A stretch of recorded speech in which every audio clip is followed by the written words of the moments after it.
Welcome back to the Crochet Crowd. Those are my friends at yarnspirations.com. I'm your host, Mikey. Today is the Crochet Mixed Bag. This is the final video. So off camera, I've been working through trying to get all of this done. Last time I left you, I was down here, and then I worked on this last night to get myself back up here. It's really kind of fun. Just things like this. This is all part of the Grafgan concept that happens naturally. And so up here, I decided to look at what yarns I had left over and figured out if I could actually just kind of make it more fun. And so that's how these colors are to be. And I used the main color that I used at the base of the bag as the secondary color, and then I just kind of pulled that out. So, you know, be creative. It is your experience at the end of the day. So now what we're going to do is work on the handle and then finish the top and work on the handle. So in the instructions, we're right here at the top of the handle. So we're going to do 2 rounds of the main color, chain 1 and 1 single round. You got to make sure that you're still continuing to turn. It keeps the bag from misaligning. That's why they're asking us to do that. And then we'll meet you on number 3. So right where you're sitting, I've already turned my work in order for me to get started using just the 1 color only. So you don't have to worry about all of that nonsense of changing the yarns over. Just chain 1 and 1 single crochet around. And then when you get around, just turn and go back in the other direction and meet me back here. So 2 rows of single crochet. First step I want you to do before you move on to number 3 is create 4 strands, and these will act as stitch markers, because there's nothing worse, well, there's a lot of things worse, but there's nothing worse than doing a bag and realizing that the handle is misaligned. And so even though the instructions are accurate, somewhere along the line you may have been changing where you've been doing your slip stitching, and so therefore it can always be out of alignment when you get to this if you have to count the stitches. So what I'm going to recommend is that first step is, it says to chain 1 and single crochet in the first 18, and then jump over with the chain and then jump to the other side. So here's what I'm going to recommend for you, is that I want you to just go here and count 18 stitches. So 1, 2, 3, 4, 5, 6, 7, 8, 9, 10, 11, 12, 13, 14, 15, 16, 17, and 18. Put a stitch marker there. This is going to be the last stitch before doing the jump for the handle. And then it states to do and skip a certain amount of stitches. So it says skip the next 24. But here's what I want you to do. It's that you can look where it's going to be. So let's 1, 2, 3, 4, 5, 6, 7, 8, 9, 10, 11, 12, 13, 14, 15, 16, 17, 18, 19, 20, 21, 22, 23, 24. Put a stitch marker there. And before you do anything further, I want you to take a measurement. And I want you to measure from the edge of this here and this here. Does it match? Yes or no? And if it doesn't match, this is your opportunity just to change where this location is, and I'll be right back in a second. So making sure the bag is laid completely flat, we can measure this, and it says that it's approximately 5 3/4. So measure where the other one is here. Look, 5 1/4. So what I want to do is that I want to match it to the 5 3/4 mark on this side. But wait, there's more. Sound like a Ron Popeil infomercial here. So I want to take a remeasurement once again. Oh, that's 5 1/2. Let's take a look at here. 5 1/2. So I'm good. Because it's still laying flat, I want you to take the other 2 and just simply fold up the material and get the matching stitch on the back side that is directly across. Okay, lay it flat, and then pull up this side and do the same thing. So pull up both. So therefore, the handle on the back side is also going to match directly with it. So when we go to single crochet, we're going to single crochet to the stitch marker. We'll do the chain that it's asking us to do. It's chain 72. And when we come back down, we're going to land on this spot. So we're just going to skip the skipping of the stitches in here. We'll single crochet round. We'll go right to the very last one, chain 72, jump back over, come to the back one, and then back around. Now we're going to just continually for the next 2 rounds or 3 rounds maybe, we're going to just turn at the end of a round, and then eventually you'll see rounds number 5 through 11 where you're no longer doing the turn at the end. But you want to pay attention to these stitch markers, so they're still going to be in use, and I'll show you how to do that next. So let's do round number 3.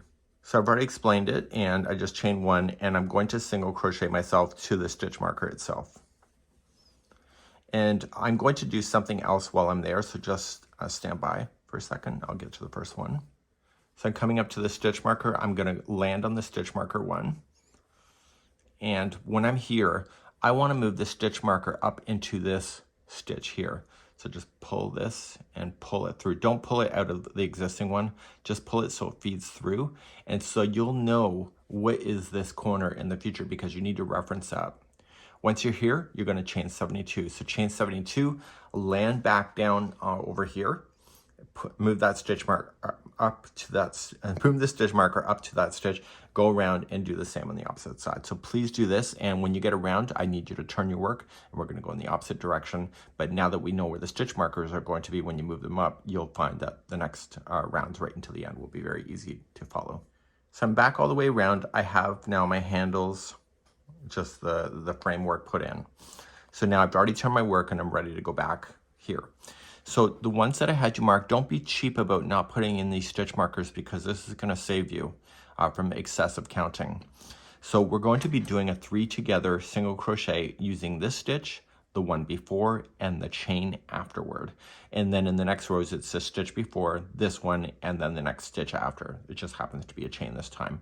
So if you do that, when you do that 3 together single crochet, you move up that stitch marker and you'll always see it, so you'll never be out of alignment. So let's move on to round number 4, our row number 4 here. It's a row because we're turning. So just chain up 1 and apply 1 single crochet in each stitch until the second one before the stitch marker. Okay, so we have this one here plus the one before, so I'm going to single crochet right until the second one before. So let's do a single crochet 3 together. So go into the next stitch, pull through, hold it. Go into this one that is marked, pull through, hold it. Go into the next chain, go into 2 strands being on the top of the hook, pull through, and then pull through all 4. And that's a single crochet 3 together. Before you go any further though, move that stitch marker up into that stitch, and that will be the middle of the next time that you come around.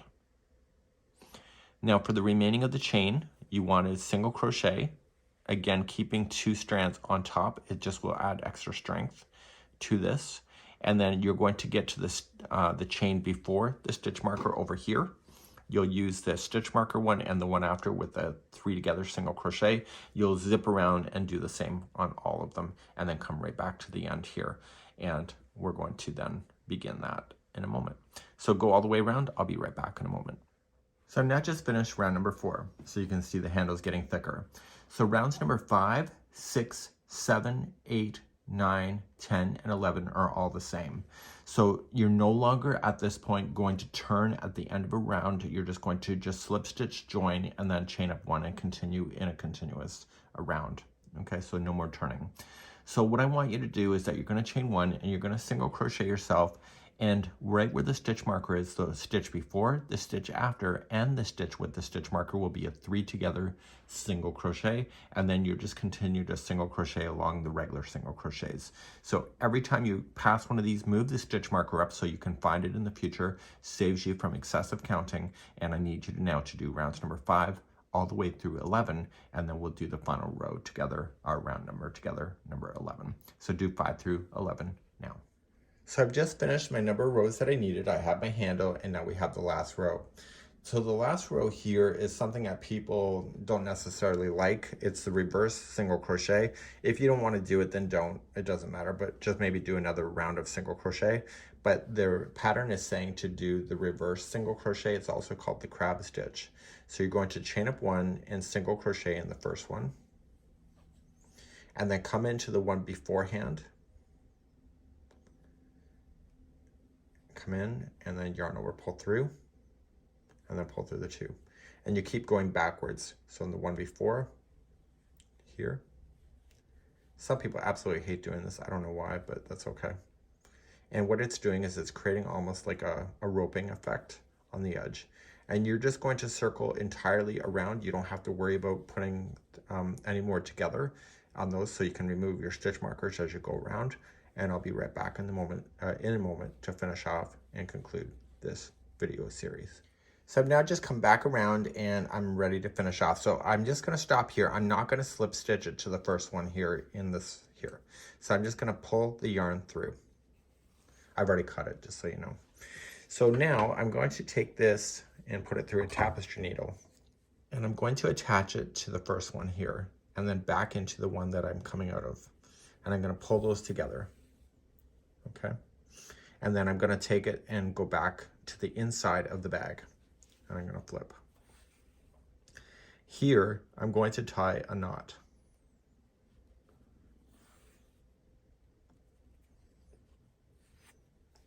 Okay, and now I'm going to just weave it in some of the stitch work, but don't let the needle go to the opposite side. So you should not see the needle popping through like a sewing machine.